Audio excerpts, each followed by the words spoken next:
Alright, so in this video you are going to learn about tangents. So first off, let's look at the tangent line vocabulary word. So a tangent line is going to intersect a circle at exactly one point, and that is called the point of tangency. So our tangent line would be here AB, and it's intersecting point A would be the point of tangency. Now there's a specific relationship that happens. So if a line is tangent to a circle, then you know it is going to be perpendicular to the radius drawn to the point of tangency. So what that means is at your tangent line, if you have a radius and connect it, they are going to be perpendicular. So your tangent line and then the radius are going to have a 90-degree angle.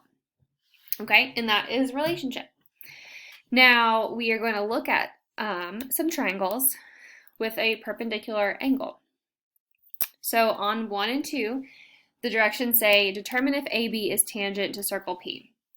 So there's a lovely theorem that we've used before called the Pythagorean Theorem, which is your a squared plus b squared equals c squared.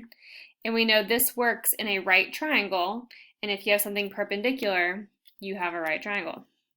So basically, if AB is tangent, then I know it will make a right angle at A, the point of tangency.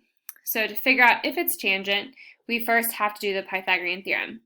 So remember, your C is always going to be opposite the right angle, so opposite of your point of tangency, and your A and B go on either side. So 8 squared plus 15 squared, it should equal up to your C squared of 17. But I actually don't know if this equation works out or not yet. So let's figure it out. So you would type in 8 squared plus 15 squared in the calculator, and if you do that, you end up getting 289. And then I'm trying to see if that's equal to 17 squared. So if you type in 17 squared, you end up getting also 289. So this equation works out because the left and the right side are equal. So yes, line AB is going to be tangent. So because the Pythagorean theorem worked, and that works in right triangles, that means a 90-degree angle has to be here, meaning that it's perpendicular, so it is a tangent line. So let's look at another example. So I'm trying to see if AB is tangent. Okay, so for it to be tangent, the Pythagorean theorem will work. I know this side is 14. Let me go ahead and put a box. I know this radius is 11. Now the hard part is I only know from the outside circle here is 5. So you actually have to use your knowledge of a radius. And we know radiuses are all the same throughout the circle. So if this radius is 11, I know this radius is 11. So actually the hypotenuse is 5 plus 11, so it is 16 units long. So if they give you one radius, you are allowed to duplicate that, okay? So I'm no longer going to use that 5. So I'm going to kind of cross this out for now. So now I have my right triangle. This can be my A value and my B value, and 16 will be my C value. It's my largest number. So let's see if this works out. So let's say 14 squared plus 11 squared equals 16 squared. If you get 14 squared plus 11 squared, if you type that in, you're going to get 317. If you type in 16 squared, you are going to get 256. And so what we notice is these values are not equal, so I can put a slash through it. And so if these values are not equal, the Pythagorean theorem did not work out, so this is not a right angle, okay? So no, AB is not going to be tangent. Bloop, not tangent. All right, so that is how you determine if a line is tangent to a circle. You do the Pythagorean theorem and see if the left side satisfies the right side and is equal. All right, so let's do some solving now.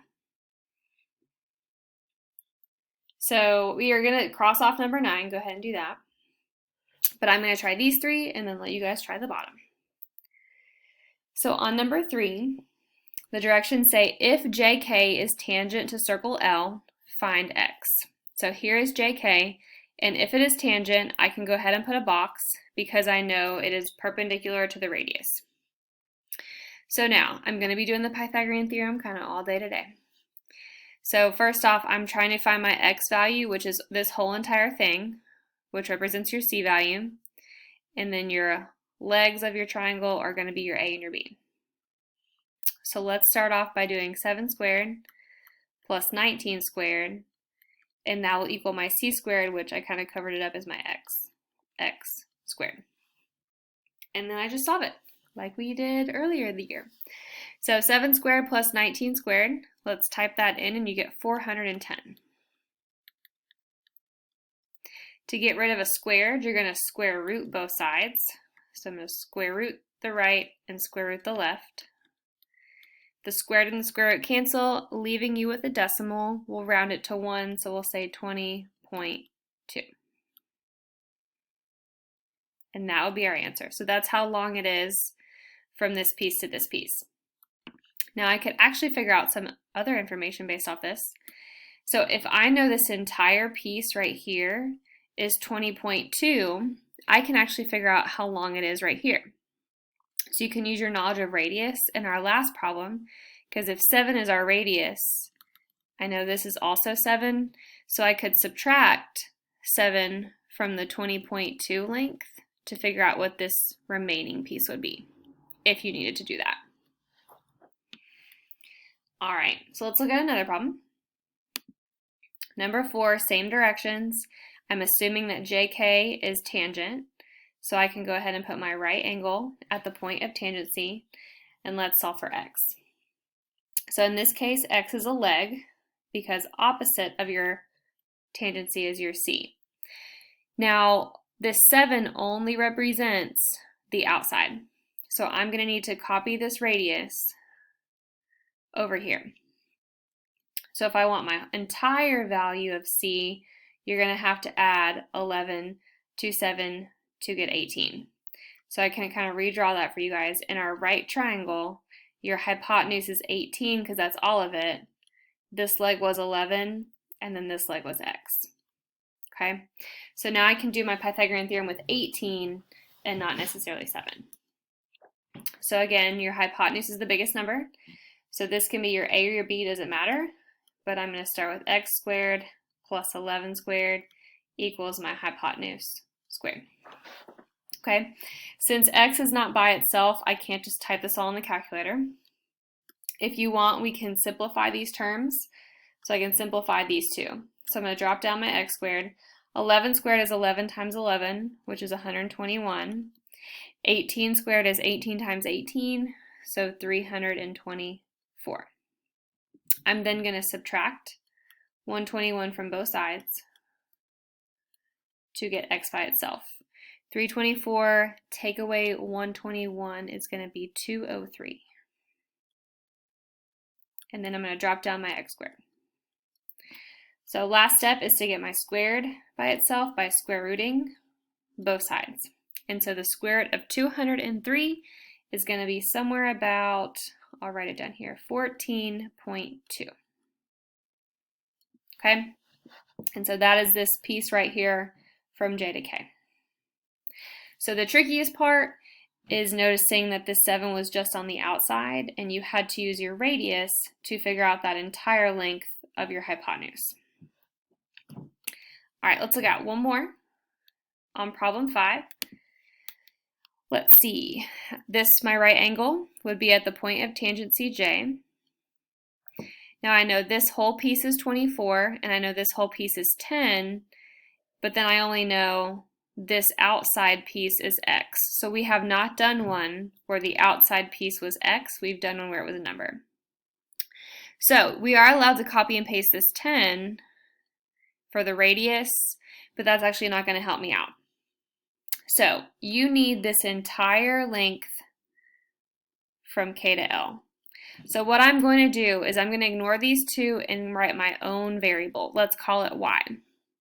So if I redraw this triangle, I have the hypotenuse as a Y, I have the height as a 24, and I have the base as a 10. Okay, so I can solve it when it has one variable on the outside. So let's do this. Let's solve the Pythagorean theorem with these two. So I would have 24 squared plus 10 squared. Your 2 legs squared is going to equal your your hypotenuse squared.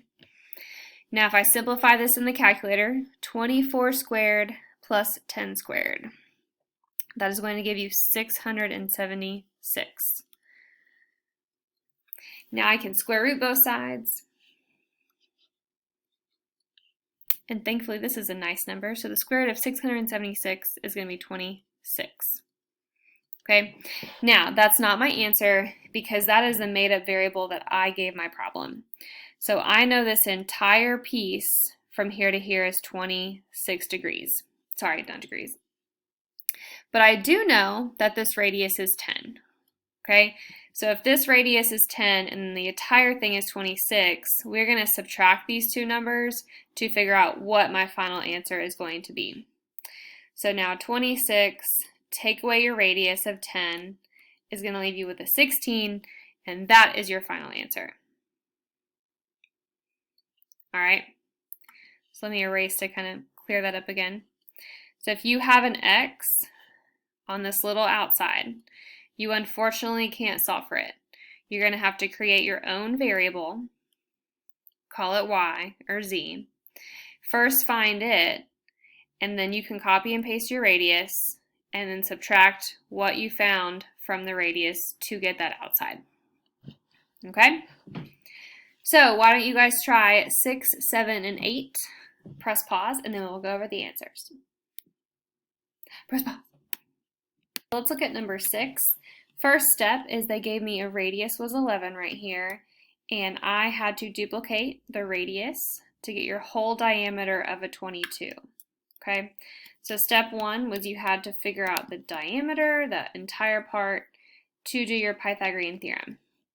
So if your right angle is here, your C is going to be opposite, so 25 squared had to go on the right side, and then x squared and 22 squared.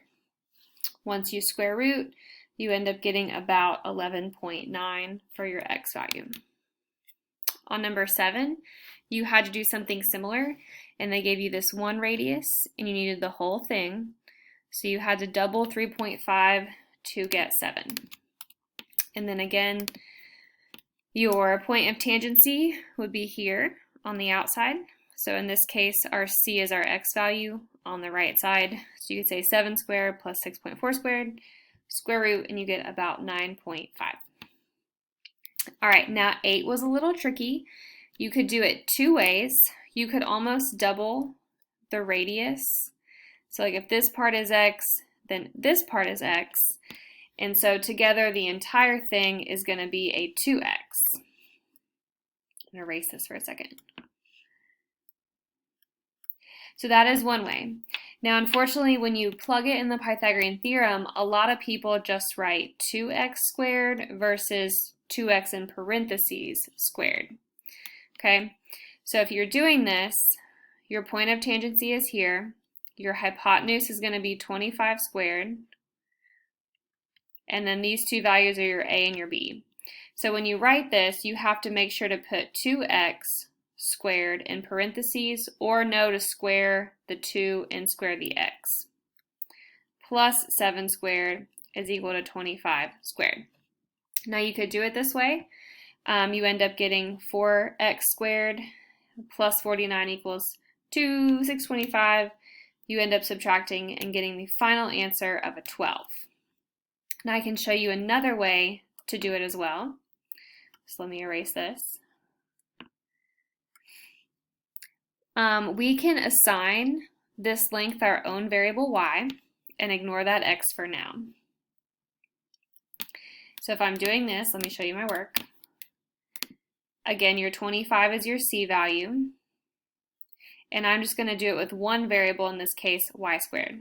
So I'd be solving for my leg, and you end up getting y is equal to a 24. So you know the entire thing is 24, but if they just want this x value, you're going to half it, because if you know the diameter and you're looking for the radius, you would half it. So up to you, but that's how you find tangents. Thank you for watching!